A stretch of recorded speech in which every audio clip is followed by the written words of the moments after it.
A republic is actually the cure to democracy.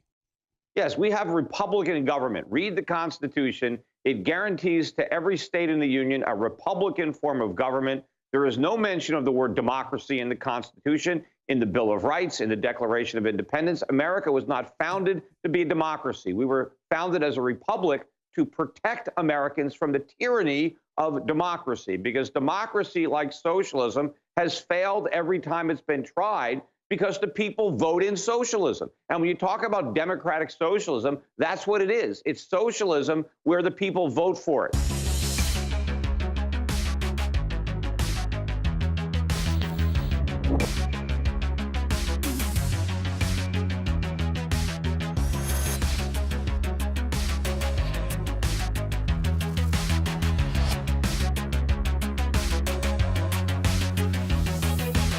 Peter from Europac.com.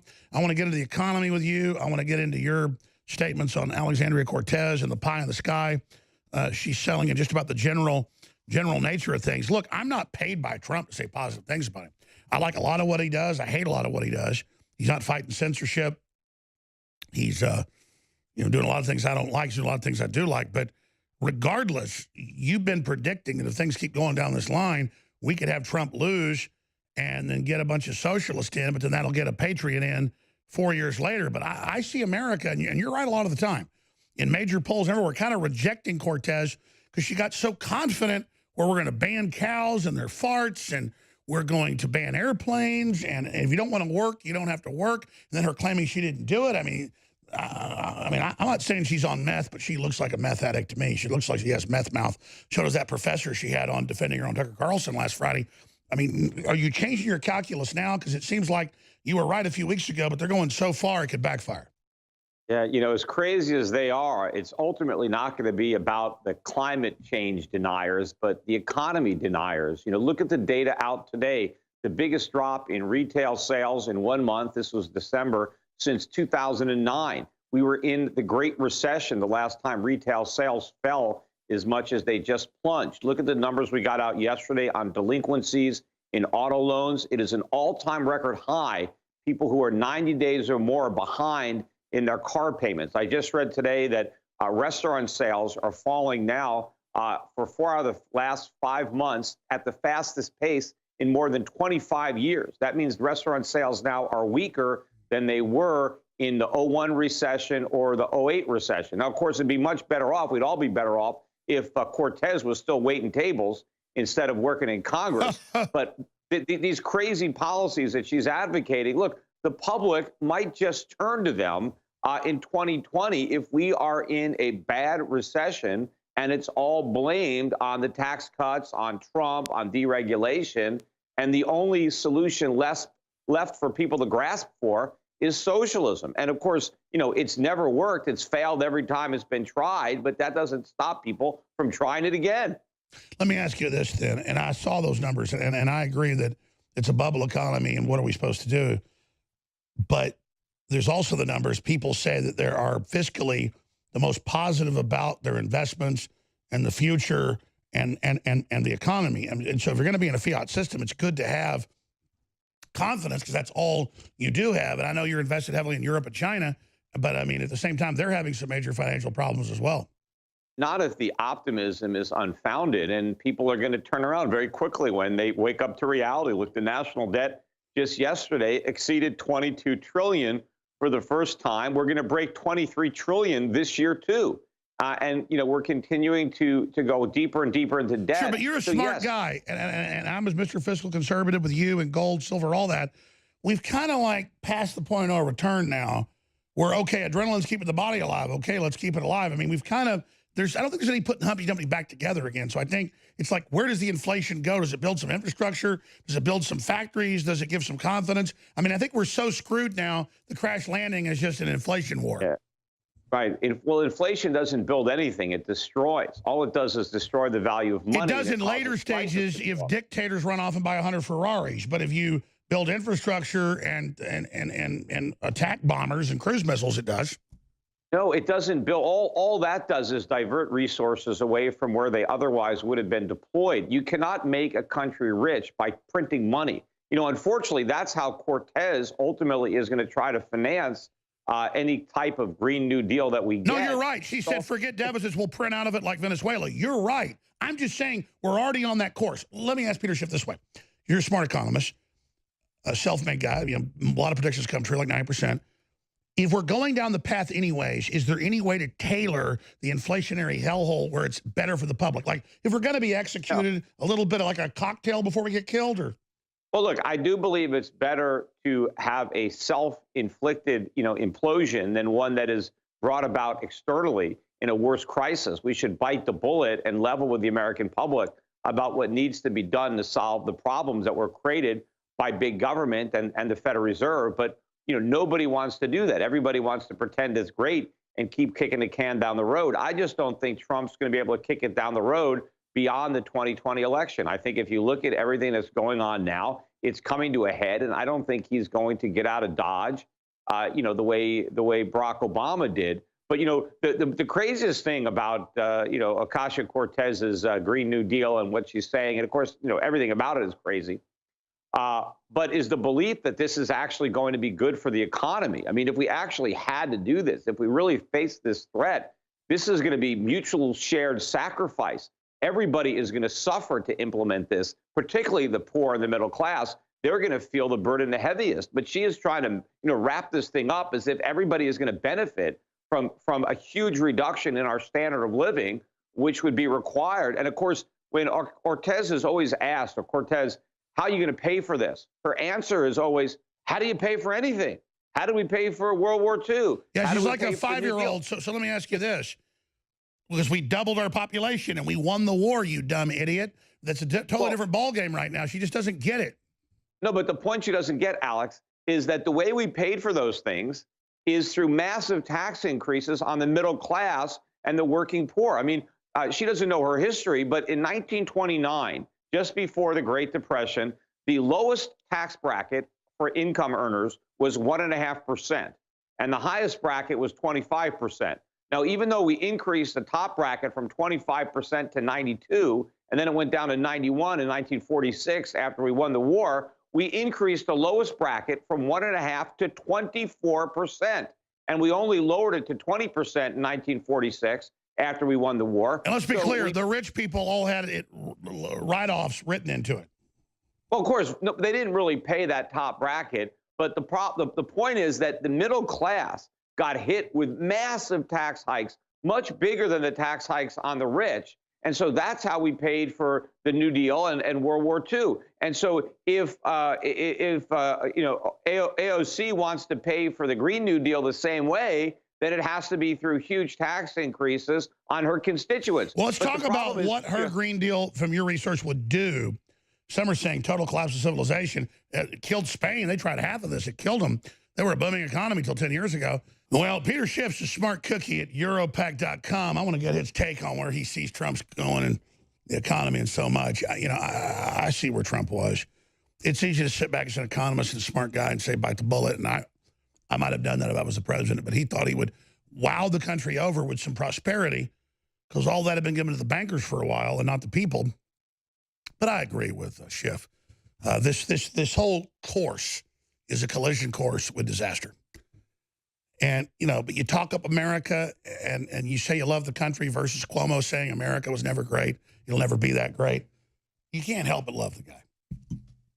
But, okay, Pelosi wanted zero. He got $1.3 billion.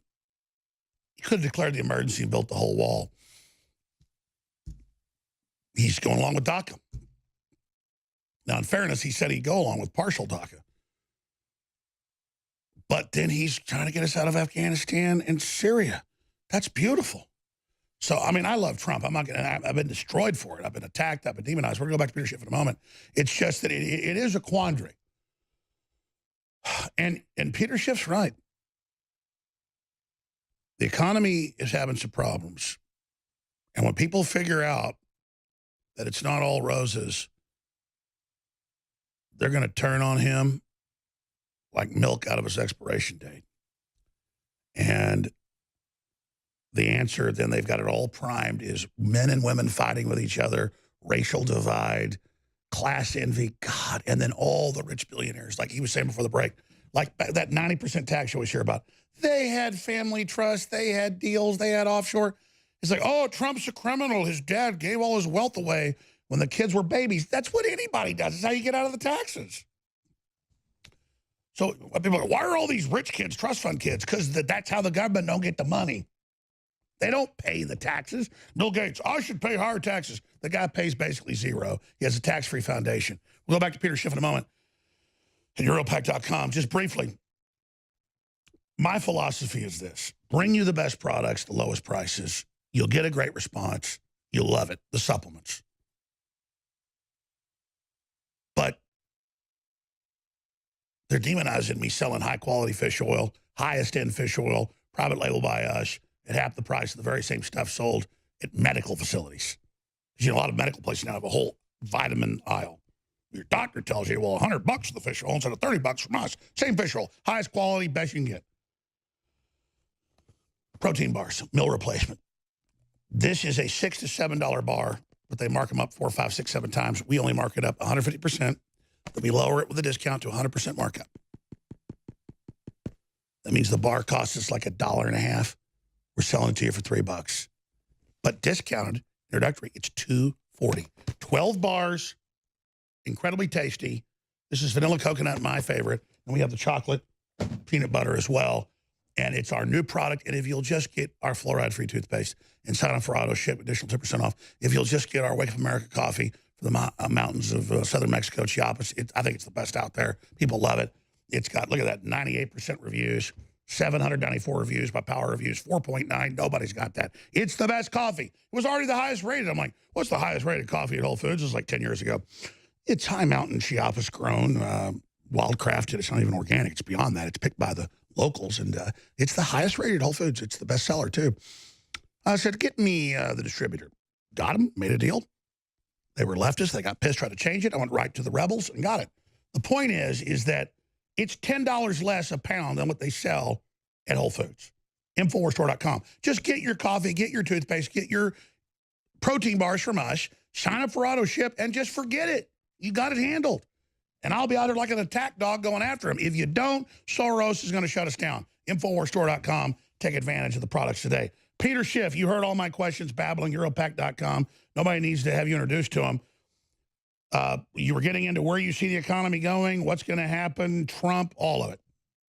Yeah, well, you know, Alex, you know, if Trump really wanted to make America great again, the only way to do that is to make government small again. But the problem is, you know, he hasn't been building a wall, but Trump's been building up government. He's made government bigger. He's been building bigger national debt, you know, bigger deficits. So building up debt and building up government is not the secret to making America great. We need to be tearing this stuff down. But Trump has blown that opportunity. He had 2 years with a Republican Congress to try to make a difference and to shrink the size of government, to tackle the problems with entitlements, yet he did none of that. All he did was offer a tax cut paid for with bigger deficits. Well, he did blow the trifecta. He did blow the trifecta. Yeah, and so now the stuff's going to blow up, and America, as I said, is going to turn to another false promise of socialism, of this, you know, utopia that awaits us if we simply turn over everything to the government, that the government's going to manage the economy and they're going to take over the distribution of wealth and resources and production, and everybody's going to prosper. We're going to have all this great prosperity. That's Venezuela. How the hell? Yes, exactly. Do we have half the millennials saying they want communism? Because they were educated or indoctrinated in American schools. You know, the average school teacher is a socialist. They don't know what they're talking about. I mean, we borrow and spend, you know, so much money, trillions of dollars, to basically brainwash our kids. We've got student debt now, $1.6 trillion. What do we have to show for that? A bunch of socialists, a bunch of people who are waiting to vote for the same type of economic system that has destroyed Venezuela. People are starving. People are dying, literally in the streets. Committing suicide. So what do you predict next? Because Cortez's, I saw on our website that day, it was up for 12 hours, 13 hours. Then she says, oh, I never did that. She said, if you can't work or don't want to work. I mean, look, look, democracy is a very dangerous form of government. I've been saying that for a long time, and this is the proof. When you elect people like this shows you how dangerous democracy is and how smart our founders were who wrote the Constitution. They tried to protect us from this type of explain that to nonsense. people. A republic is actually the cure to democracy. Yes, we have Republican government. Read the Constitution. It guarantees to every state in the Union a Republican form of government. There is no mention of the word democracy in the Constitution, in the Bill of Rights, in the Declaration of Independence. America was not founded to be a democracy. We were founded as a republic to protect Americans from the tyranny of democracy, because democracy, like socialism, has failed every time it's been tried because the people vote in socialism. And when you talk about democratic socialism, that's what it is. It's socialism where the people vote for it. And just because the people vote for something bad, just because they vote to play Russian roulette, well, it's not even Russian roulette. You're guaranteed to fail. How fast does the average socialist state fail? Like 15 years? I don't know what the exact number is, but the only ones that even could look like they've succeeded is where they have a strong economy to destroy. So if socialists come to power, when you have prosperity that was created by capitalism, it takes longer to squander the wealth. But if socialism comes in, big rich fat big fat rich Europe or the U.S. or Canada can go 30, 40 years, but when it crashes, it's even worse.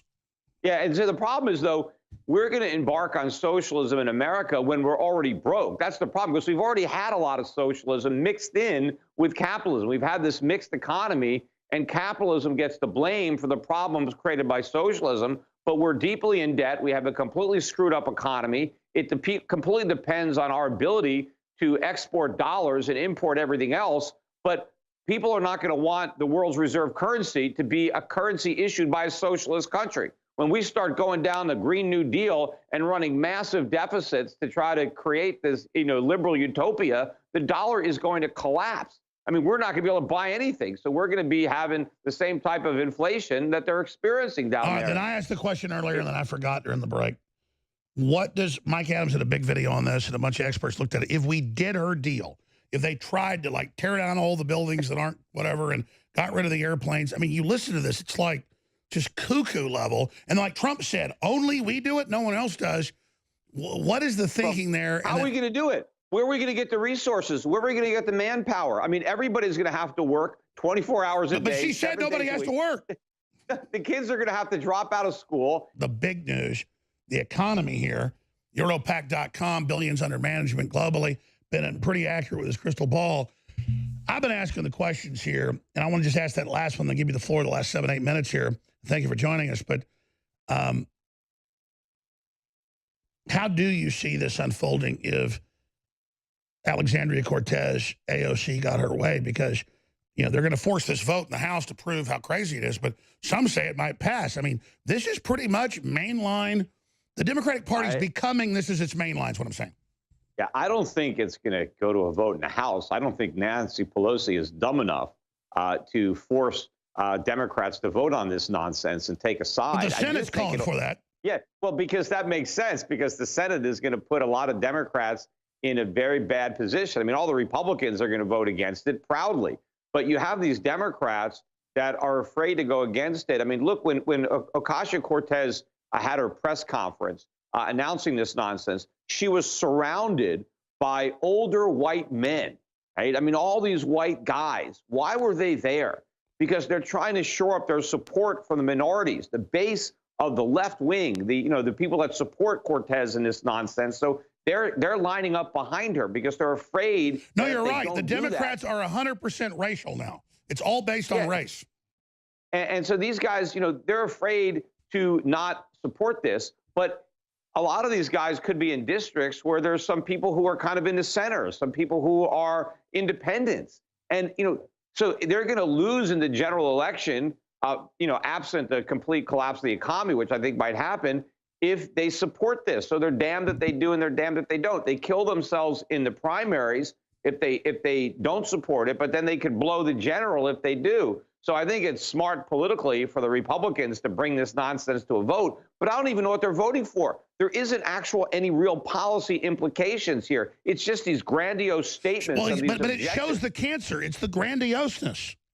Yeah, and look, even if you think about what they're saying, we're going to rebuild every structure in the United States in the next decade. Every structure. Think about how many structures exist in this country. It took 200 years to build those damn things. Yeah, exactly.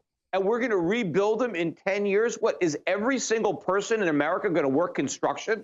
I mean, and by the way, if we had to do it to defeat space aliens, we could. The left puts all these regulations on where it's impossible to build. Oh, well, first of all, with all the environmental permits we would need, it'll take 10 years just to get the permits to redo all these buildings, let alone actually do it. I mean, and then people are going to sue, and then she's wearing $5,000 outfits and $2,000 shoes. And then we have to make them all ADA compliant. You know, if we're going to rebuild them all, now they all have to be, you know, accessible to people in wheelchairs, to people who are blind. I mean, this is all a bunch of nonsense. The only person who could propose something like this is a waitress, right? A bartender, somebody who actually knows nothing. That's what we've done. Yeah, it'd be like her saying, I'm a waitress, I'm opening a bar with free drinks and food every night. You'd go bankrupt in 1 week. Well, look, that's what happened with Panella Bread. They finally closed their last restaurant today, where it was like, you know, pay what you want. You know, if you want to pay, pay. If not, don't pay. Of course, nobody paid, and so they ran out of money, and now they're shutting down their business. Jeez, you know, who comes up with these plans?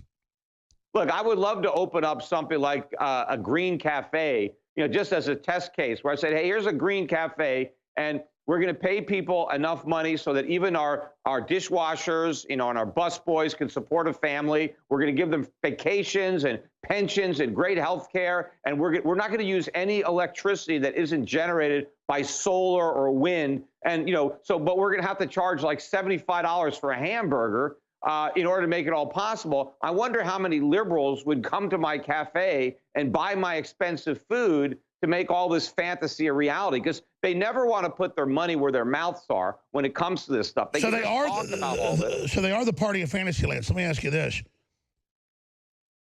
You've got the CEO, Howard Schultz of the coffee company, Starbucks, and he's running around saying, oh, you know, the Democrats are too extreme, but I think he's actually posing as conservative to siphon votes from Trump. What do you think?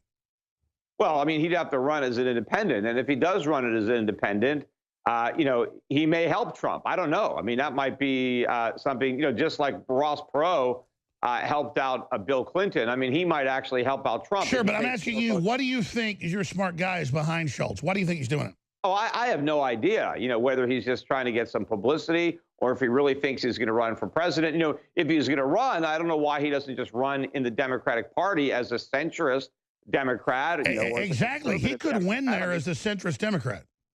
Well, I mean, if all the socialists split up the crazy vote, right, then he might be able to get enough of the, you know, slightly less crazy vote in order to get the nomination. And, you know, if he took the Democratic nomination, I mean, he would beat Trump. I mean, I think for sure he would beat him, especially since I think we're going to be in a recession. But I think the only chance Trump has of winning in a recession is if the Democrats are so far into Crazyville that enough people in some of these swing states, you know, just don't want to go that way. I mean, if there's still enough. Well, yeah. What do you make of this Muslim member of Congress that literally sounds like David Duke crossed with Adolf Hitler? Look, this is all part of this cultural political correctness. You know, as long as you're some type of minority, as long as you fit into this victim class, you can say or do whatever you want with impunity, and everything goes. You know, but if you're not, then you know there's zero tolerance for you, and it's not really about you know, substance anymore. It's all about the form, and that is the trap that we've fallen into. Unfortunately, there is no substance whatsoever to socialism. You know, it's all a bunch of rhetoric. It appeals to people's envy. It appeals to their greed. It appeals to the lowest common denominator of, hey, let's steal money from other people so that we can have it. And somehow the other people who earn the money, you know, they're not paying their fair share. Right? They got their wealth by stealing it, and we just need to, you know, redistribute it back to people who are more deserving. And a lot of people have fallen for that. And ultimately, the people who suffer the most are the middle class, who get wiped out, and the poor who become impoverished even more. Well, that's it. And they're too stupid to remember what happened a year ago. And that's the paradox is you have ultra-rich, most of them are globalist leftists. They're all for socialism because they don't pay the tax. They're offshore. They get corporate contracts, government contracts.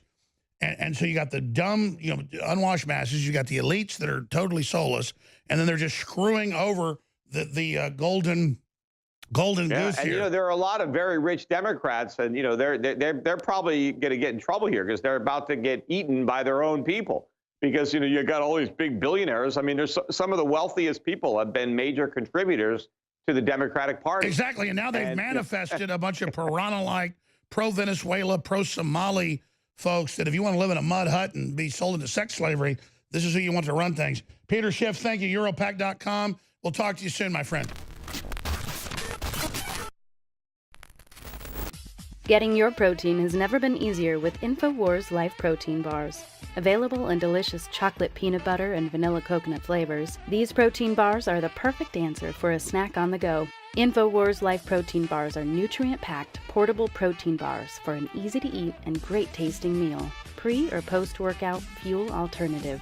At just 240 calories per bar and 15 grams of protein each, these bars will be your favorite at-hand snack for at home, in the car, at work, or on the go. For getting nutrients easily. High in fiber and nutrients with wholesome ingredients for high-level performance with great taste, such as whey protein and chocolate compounds. These protein bars can help you with the boost you need to reach your goals. Protein-packed and full of fiber and healthy ingredients, InfoWars Life Protein Bars are a can't-miss snack for any InfoWarrior serious about their energy. Try both flavors today at InfoWarsStore.com.